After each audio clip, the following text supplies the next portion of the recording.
Hey everyone, it is Andrew here from AppleInsider. Magic Keyboard for iPad Pro is an amazing device. It hovers your display right above a fully backlit keyboard with an amazing glass touchpad at the top. But it does so much more than it may initially let on. Here are several tips and tricks to make sure you get the most out of Apple's Magic Keyboard. Starting off with controlling the backlight. Now the backlight on the Magic Keyboard is adjusted automatically just based on the ambient light in the room. But if you ever want to control it on your own, head to Settings, Keyboards, Hardware Keyboards, and adjust the brightness. Now why would you want to do this? Well, sometimes you just may find it too bright or too dim, or you're watching a video in a player that isn't officially supported on iPadOS, something like on a website or inside of an app. And in those cases, the keyboard may not automatically dim like it will if it's using the native iPadOS video player. In those cases, you can easily jump into settings and dim it, though we're still hoping Apple will in the future perhaps add a slider into Control Center for easier use. Next up is that USB-C port. Some people may not even realize there is a USB-C port hidden on the hinge of the Magic Keyboard. You can easily plug in a USB-C cable and charge up your iPad. It is worth noting that it does charge your iPad, but it charges it slightly slower than the USB-C port on the side. But with you charging through the back, it frees up the one on the front for additional accessories. Now, we also want to point out that this is only used for charging the iPad. You can't charge any other accessories or connect any hard drives or any other accessories to that USB-C port. So if you have anything you want to charge or accessories you want to use, you have to plug those directly into the iPad Pro itself. If you are new to external keyboard or Apple's external keyboards, you may not be sure how to access the Emoji Keyboard from a physical hardware keyboard. Luckily, it's really easy to do. Notice that globe key on that far left hand side of the keyboard? Well, that's the localization button. It allows you to switch languages, or in this case, switch our keyboard to the Emoji Keyboard. You can go ahead and press the button and the Emoji Keyboard will appear on screen. Slide through, choose the emoji you're looking for, and easily add some fun to any conversation. This works anywhere where you're actually typing or emoji can be inputted, and when you're done, tap the globe button again and the keyboard will disappear. Before we get to our final 4 tips and tricks for the Magic Keyboard, we have to take just a moment to thank our sponsor for this video and for making it happen, which is Paperlike.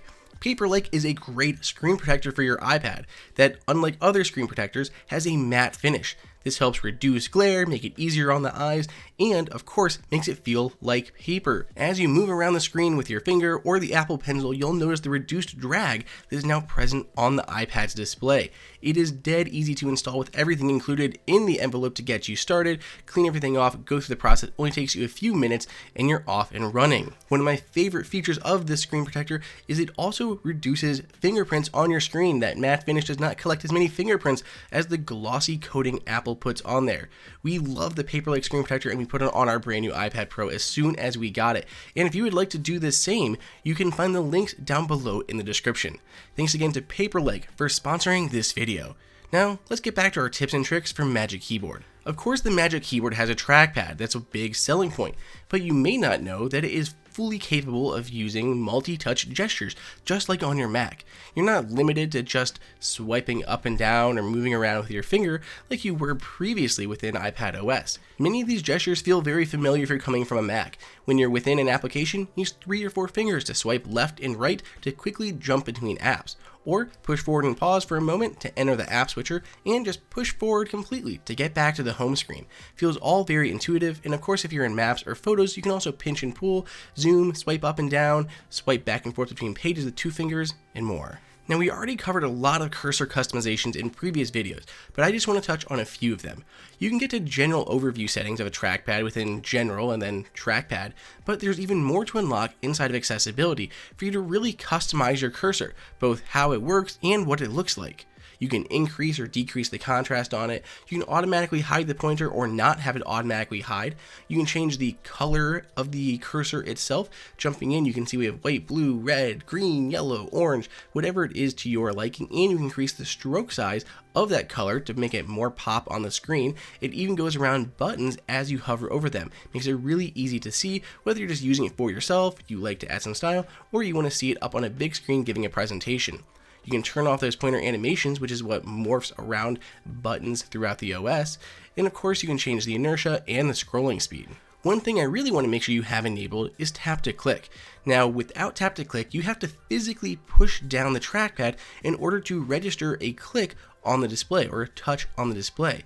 And sometimes it can just slow you down. Some people don't like that and you'd love to use just tap to click, even with 2 fingers tapping to click. Luckily, that can be enabled within General, then Trackpad. Just go ahead and turn on tap to click and that 2-finger secondary click. Now just tapping on that trackpad surface without fully clicking it down will register a click or a tap. It's much easier to do and it can go a lot faster once you get used to it. It's no surprise that the Magic Keyboard doesn't have a physical escape key. There is no function row of keys, there just simply wouldn't be space. So what do you do if you have to use the escape key, such as inside of a full screen video? Well, there is a couple different ways to get around it. First off, there is a hotkey, such as Command period, and that'll act as the escape key. But you can also remap it to these other not really used keys on your keyboard. How often do you really use the globe, the control, or the option key on your iPad? Well, you can go ahead and remap those to actually act as the escape key. By heading into Settings, General, Keyboard, and Hardware Keyboard, you can get to modifier keys. Here you can see that the caps lock, control key, option key, command key, and the globe key can all be set up to act as the escape key. Just go ahead and choose the button that you don't really use all that often, and then choose the escape key to remap it to. It's very handy whether you're coding or just want to be able to have that escape key around for things like exiting full screen video. It's easy to do, and you're not going to find yourself struggling without that function row. Regardless of how you are using the Magic Keyboard, it is undeniably an impressive piece of hardware.